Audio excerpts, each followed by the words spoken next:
this another episode with me, Arshi. I hope you guys are doing good. और एक और session जहाँ पे मेरे साथ आपके सारे क्वेश्चन के आंसर्स देने के लिए कोई है. His name is Surjeet. And हम जब भी MBA की बात करते हैं, ठीक है, we always talk about IIM, we always talk about IITs. But let's say, बहुत सारे students हैं who are not able to make it to IIM, but still they have opportunity to get into their dream companies.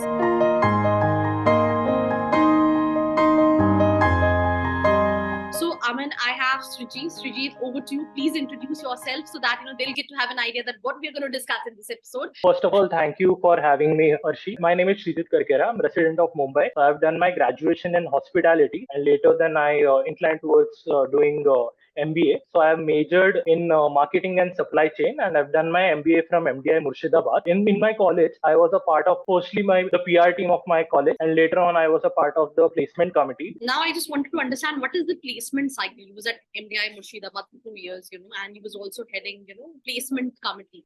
क्या companies का flow रहता है, कैसे process रहता है, students कैसे अपने आप को prepare कर सकते हैं placements के लिए.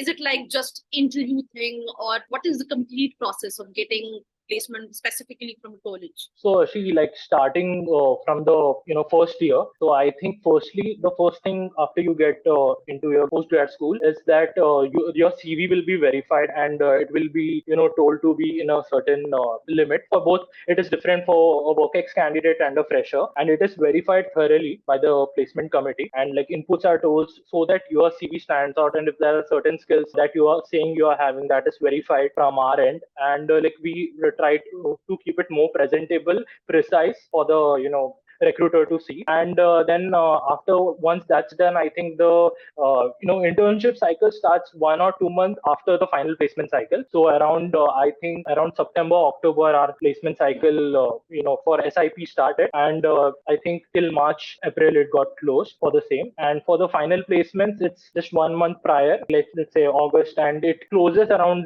by December, the final placement cycle. So the SIP cycle comparatively runs for a longer time, because we have a lot of companies coming in for SIP, and there are more opportunity that sometimes gets slapped. But for final placements, we really focus on completing it in the scheduled time, and scheduling good companies from the very start, so that all the candidates have a good company and a good roles to start with. I have a question. Let's say you get placement at Tech Mahindra, right? What was the process? We have this academic barrier. These students are eligible to be a part of either app test, or do they have interviews? What is the general selection process of most of these companies which you were line upping at your college? Arshi, earlier I mentioned, having a bare minimum of 60% throughout is very much necessary. So many of the companies, many of the good MNCs, IT companies, and other BFSI companies, they make sure that there is a bare minimum criteria set. So in some companies there are things like that it can't be helped. They want engineering specific candidate, or let's say they want certain year of WorkX or a certain background of candidate. So that can't be helped. But for Tech Mahindra, it was the 60% throughout for all the roles, and for particular roles we were shortlisted. So we had around, depending on the role, 4 to 5 rounds of interview from first starting from there were 2 assessment tests, 1 GD, and then I think 2 PI. One was the technical round, and one was the HR round. So I think a lot of people get shortlisted. Yeah. What are the general questions all these companies ask, and what do you think? What is the key thing which will make you to crack all these placement opportunities what you're getting at your campus placements? So Arshi, the general thing is right from the start, the assessments were pretty general. For the first assessment was in terms of what we study in CAT. So it had those divisions. Then one other assessment was in terms of your personal decision making, if you are put in that spot, and what you will respond to, and some analytical questions. So these were the 2 assessments.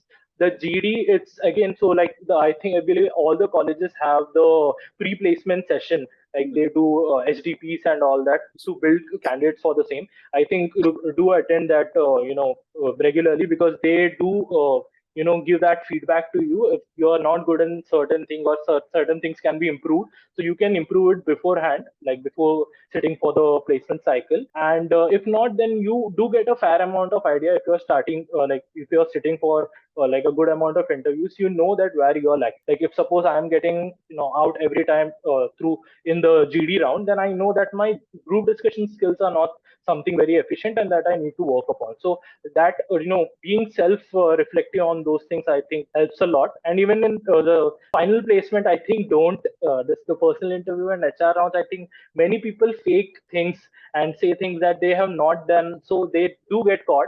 So I think just be relevant and say what you have done and like any relevant things to that role you can highlight. Also, sometimes changing your CV for roles helps a lot. Like if I'm sitting for a say consulting role or a marketing role, so my CV highlight points can be different depending upon the things I have done. So I think you can update and verify your CV with the committee before a certain domain specific interview for that company, and I think that also gives you an edge for shortlisting. I mean, obviously, we initially discussed that you've completed your, course from MDI Murshidabad. So everybody have this question that how was placements at MDI Murshidabad? If you wanted to give a little gist about it, and then what is your one last suggestion to all these aspirants who are getting into their dream colleges this year 2023? So whatever suggestion you want to give. So these are the two questions what I wanted to understand from your end. Sure, Ashi. So the first thing, like my experience of placements in MDIM has been great. So like the SIP, like we need to remember, like if you're going to a tier 2 college, the SIPs for the first 50 to 60% of the batch are going to be great. You will get the roles, you will get the brands, but for the rest of the batch, there might be a chance that you have to compromise on either of the two things, which is either the company or the role. So I would very like highly suggest candidates to be in the top, at least in the top 50% of the batch, and even ahead of that if possible. So I think that helps a lot. And the second thing, in terms of placements, I think everyone in MDIM got a good brand, a good role. So I don't think that is something to worry about in that scenario. But like it's just that if it is possible for candidates to work more upon their domain, I think that is something that will help them a lot in terms of getting their ideal job in their ideal brand. And one was that, and the second thing is like how can candidates prepare to get into MBA and what should they take care of. I think firstly, I think what like they might have options, like right Arshi, like they might have options in terms of colleges. I think comparing them like that comes with a lot of bias.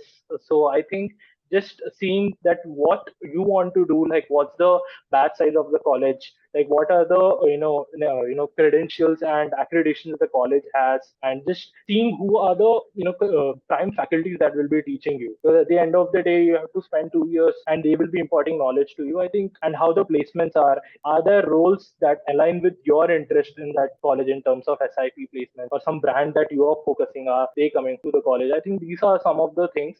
One of the things you should not look, you should not consider is location. Like many people, I think, give up on good colleges because of location, because that college is far from my home, so I took this one, even if it is a downgrade. I think you should not do that. I think you should take a good college, and a good brand is going to be with you for a long, for almost your whole corporate life. So I think don't compromise on that. And all the best to everyone who is planning to do MBA. Okay, thank you so much, Vijay, for your time. It was good interacting with. I think thank you so much. I think जितनी भी students अभी 2023 specially join कर रहे हैं, उनके दिमाग में यही क्वेश्चन होगा कि वो कैसे अपना MBA कहीं ना कहीं मैक्सिमाइज करें. So this video will definitely help them out. So yeah. So thank you so much, Arshi, for having me, and I'm glad I could contribute and help a candidate for taking these courses.